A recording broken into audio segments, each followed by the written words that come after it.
Assalamualaikum warahmatullahi wabarakatuh. Ada peribahasa mengatakan tidak ada kesempatan kedua untuk kesan pertama, dan seringkali kesan pertama itu datang dari kata-kata.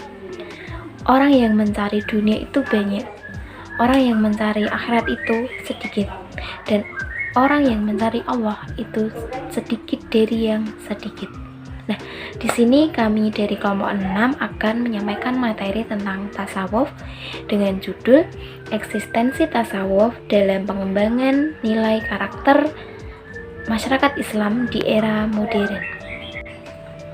Perkenalkan, nama saya Mukaromah Nur Akirah dengan NIM 20221050005 sebagai moderator. Saya Fajar Hidayat dengan NIM 2022105018. Dan saya Rindu Ajeng Gatining Tias NIM 2022105026. Materi yang pertama yaitu tentang ruang lingkup tasawuf yang akan disampaikan oleh Fajar Hidayat. Waktu dan tempat saya persilahkan. Kali ini saya akan menjelaskan tentang ruang lingkup tasawuf. Yang pertama adalah pengertian tadi tasawuf itu sendiri. Tasawuf berasal dari kata saf yang berarti baris dalam sholat, karena dianggap kaum sufi berada pada baris pertama. Termasuk juga al-sufa, yaitu orang yang ikut pindah dengan Nabi dari Mekah ke Madinah. Mereka rela meninggalkan kampung halaman dan harta benda di Mekah untuk hijrah ke Madinah, dan rela mencurahkan jiwa raganya hanya untuk Allah. Secara terminologi, tasawuf adalah sikap mental yang selalu memelihara kesucian, beribadah, hidup sederhana, rela berkorban untuk kebaikan, dan selalu bersikap bijaksana. Al-Qusairi mengemukakan pendapatnya bahwa tasawuf adalah ilmu yang mempelajari tentang tingkah laku manusia, baik yang berupa amalan terpuji maupun tercela, agar hatinya benar dan lurus di jalan menuju Allah. Dari penjelasan tersebut dapat disimpulkan bahwa tasawuf adalah upaya seseorang untuk mendekatkan diri kepada Allah agar senantiasa berbuat terpuji dan terhindar dari perbuatan tercela. Yang berikutnya saya akan menjelaskan tentang unsur ruang lingkup tasawuf. Terdapat 4 ruang lingkup tasawuf. Yang pertama adalah metafisika, yaitu hal-hal yang di luar alam nyata atau ilmu gaib, seperti contohnya ketuhanan, kenabian, akhirat, dan hal-hal yang berkaitan dengan sesuatu yang gaib. Yang kedua adalah etika, yaitu ilmu yang menyelidiki tentang baik dan buruk dengan melihat pada akhlak, hablum minallah dan hablum minannas. Yang ketiga adalah psikologi, yaitu masalah yang berhubungan dengan jiwa, yang berarti kita menyadari akan kelemahan dan kekurangan diri sendiri, yang kemudian berusaha untuk memperbaiki pribadi menjadi lebih baik di mata Allah dan sesama manusia.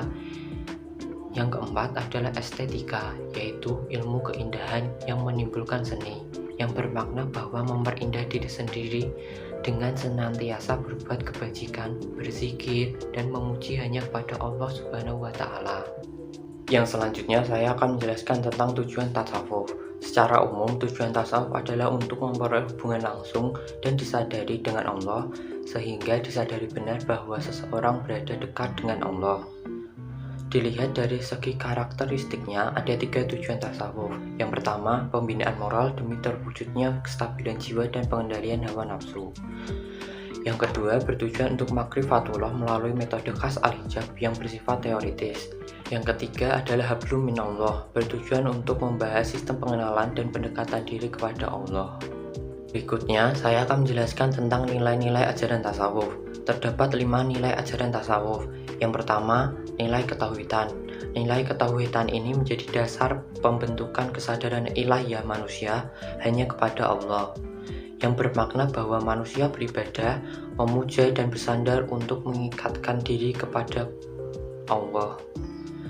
Yang kedua, nilai kemanusiaan. Nilai kemanusiaan ini mengajarkan untuk membangun kehidupan berbasis kemanusiaan yang seimbang di masyarakat, keluarga, pendidikan, maupun bidang kehidupan lain, yang membangun kesadaran untuk selalu berbuat kebajikan. Ketiga, kerendahan hati. Kerendahan hati ini berguna untuk mendidik dan menyadari keberadaan diri di hadapan Allah, sehingga kita menyadari bahwa diri kita dan orang lain adalah sama derajatnya di mata Allah Subhanahu wa Ta'ala. Yang keempat, kearifan lokal. Kearifan lokal berguna untuk dapat hidup berdampingan dengan berbagai komunitas yang berbeda secara damai. Yang kelima, perubahan diri atau transformasi diri. Menjelaskan bahwa yang beriman memiliki satu tujuan akhir, yaitu dekat dengan Allah yang mengacu pada konsep perubahan diri yang lebih baik. Materi selanjutnya tentang ragam nilai karakter dalam Islam akan disampaikan oleh Mukarromah Nur. Waktu dan tempat saya persilahkan. Materi yang kedua akan saya sampaikan sendiri, yaitu tentang ragam nilai karakter dalam Islam. Setiap manusia itu mempunyai karakter yang berbeda-beda. Ada yang seperti ini, ada yang seperti itu, dan pastinya seorang yang kembar pun karakternya pasti akan berbeda. Apa sih sebenarnya karakter itu? Jadi, karakter adalah perilaku manusia, termasuk semua aktivitas manusia yang diwujudkan berdasarkan pada norma agama, norma hukum, tata krama, dan adat istiadat dalam pikiran, perilaku, perasaan, sikap, dan ucapan. Ragam nilai karakter dalam Islam sendiri itu ada banyak sekali nilainya. Diatur ada 17. Dari 17 itu harus kita amalkan dalam kehidupan sehari-hari kita.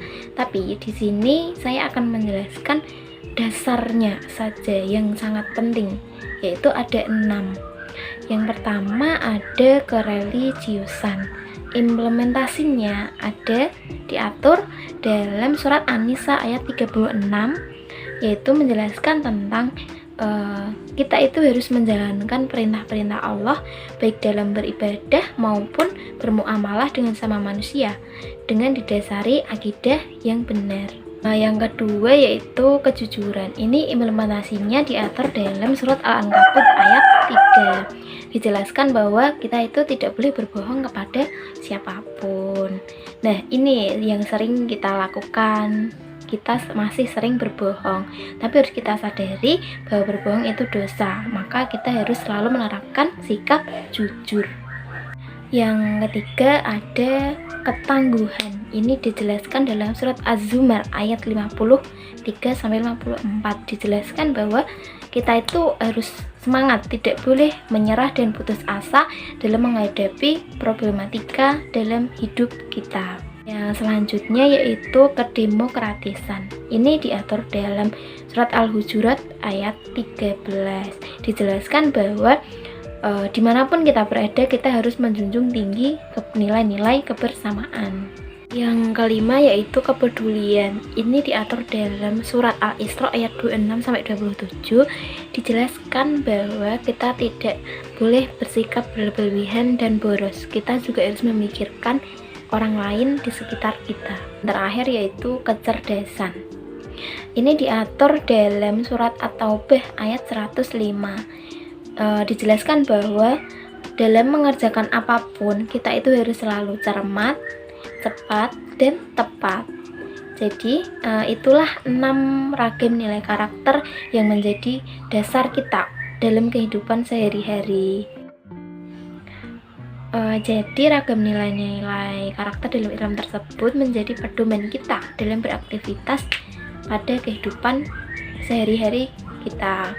Dijelaskan dalam Quran surat Al-Hujurat ayat 13 bahwasanya orang yang mulia di antara kita adalah orang yang bertakwa kepada Allah Subhanahu wa Ta'ala. Materi yang selanjutnya yaitu tentang problematika masyarakat di era kemajuan pengetahuan dan teknologi yang akan dijelaskan oleh Rindu Ajeng. Waktu dan tempat saya persilahkan. C. Dinamika nilai karakter Islam di era modern. 1. Pengertian masyarakat modern. Secara bahasa, masyarakat modern terdiri dari kata masyarakat yang berarti sejumlah manusia dalam arti seluas-luasnya dan terikat oleh suatu kebudayaan yang mereka anggap sama. Dan modern, yang berarti terbaru, mutakhir, sikap, dan cara berpikir, serta cara bertindak sesuai dengan tuntunan zaman. Jadi, masyarakat modern adalah masyarakat yang telah mengalami proses perkembangan zaman, kemajuan ilmu pengetahuan dan teknologi. Era modern biasanya ditandai dengan perubahan-perubahan dinamika kehidupan masyarakat umum, seperti kemajuan ilmu pengetahuan, perkembangan teknologi, urbanisasi, transportasi, dan komunikasi. Perubahan-perubahan tersebut tidak dapat dipungkiri terus terjadi seiring dengan harapan dan tuntunan manusia atau the rising demands. Hal itulah yang mendasari perubahan masyarakat dari tradisional ke kehidupan yang modern, yang pastinya akan berpengaruh pada dinamika kehidupan masyarakat, baik membawa pengaruh positif maupun negatif. Ciri-ciri masyarakat modern. 1. Menggunakan perencanaan dalam setiap tindakan. 2. Peka terhadap masalah di lingkungan dan mempunyai orientasi ke depan. 3. Bersikap terbuka terhadap pengalaman dan penemuan baru. 4. Sikap menerima perubahan setelah menilai kekurangan yang dihadapinya. 2. Problematika masyarakat di era kemajuan pengetahuan dan teknologi. Secara umum, perkembangan zaman di era modern yang mencangkup tumbuh pesatnya pengetahuan dan teknologi yang dirasakan masyarakat tidak dapat dipungkiri membawa pengaruh positif dan negatif secara langsung. Positifnya, dari kemajuan pengetahuan dan teknologi semakin memudahkan masyarakat untuk berpikir cerdas, mempercepat sistem informasi, dan menguntungkan dalam segala aspek kehidupan masyarakat. Selain daripada itu, perkembangan pengetahuan dan teknologi membawa pengaruh buruk bagi mereka yang terbelakang dan buta akan ilmu pengetahuan dan teknologi.